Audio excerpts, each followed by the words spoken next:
Like and subscribe and click the bell icon to get new video updates.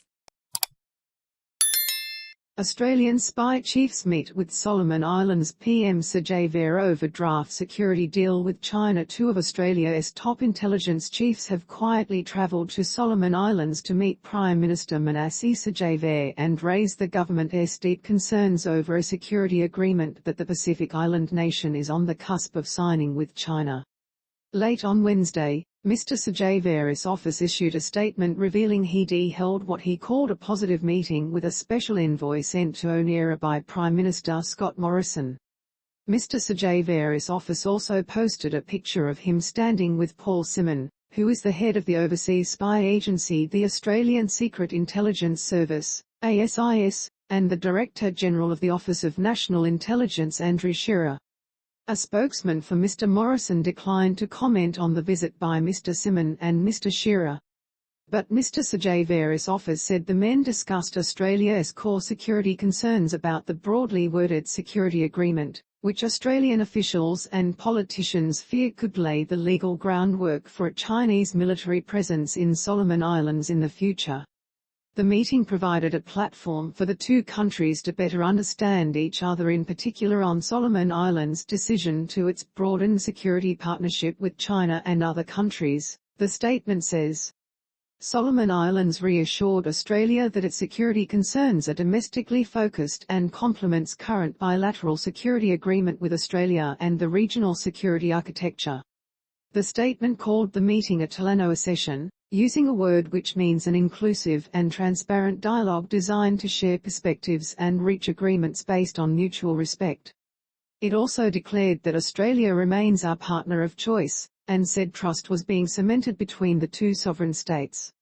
But there was no indication in the statement that Mr Sogavare's government is willing to soften its position or abandon the deeply contentious agreement with China. Solomon Islands' firm on position. The statement pointedly says that China remains an important trading partner for both countries, and makes it clear that the government is not prepared to abandon efforts to strike security pacts with more countries. Prime Minister Sogavare assured Australia, Solomon Islands will continue to roll out the implementation of its national security strategy and uphold its foreign policy of friends to all and enemies to none, it reads. Several Australian government ministers have publicly raised concerns about the pact since it was leaked online last month. It has since been initialed by top officials from China and Solomon Islands, but not yet signed and formalised by their foreign ministers. Last month, Mr Morrison said the agreement showed the constant pressure being placed on Pacific states, and earlier this week a top US admiral labelled the security negotiations between Honiara and Beijing very concerning. Mr Sogavare lashed out at critics of the pact during a fiery address to Parliament last week, insisting there was no prospect of a Chinese military base in Solomon Islands, and saying it was insulting to suggest his country could navigate its relationship with Beijing. China's government has also berated Australia for publicly criticising the deal, accusing it of paranoia and trying to undermine the sovereignty of Solomon Islands.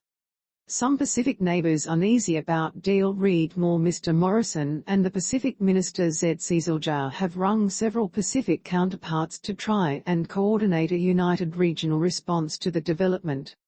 Some Pacific Island nations are also uneasy about the agreement and the prospect of China striking its first bilateral security deal in the region, although few Pacific leaders have waded into the public furore.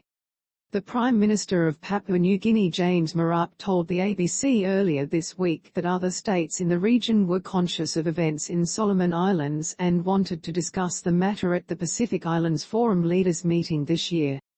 Samoa's Prime Minister Naomi Marta-Afar also did not criticise the security pact but said Pacific Island countries had to hammer out a collective response to growing geopolitical competition in the region. That is why we from Samoa have been pushing for the forum to quickly come together and to be looking at these issues growing and deepening in our region, she said. The controversy over the agreement has also stoked domestic political controversy in Australia. The government has denied Labor's declaration that Australia was blindsided by the leaked deal, with Deputy Prime Minister Barnaby Joyce saying Australian intelligence agencies were all over what was happening.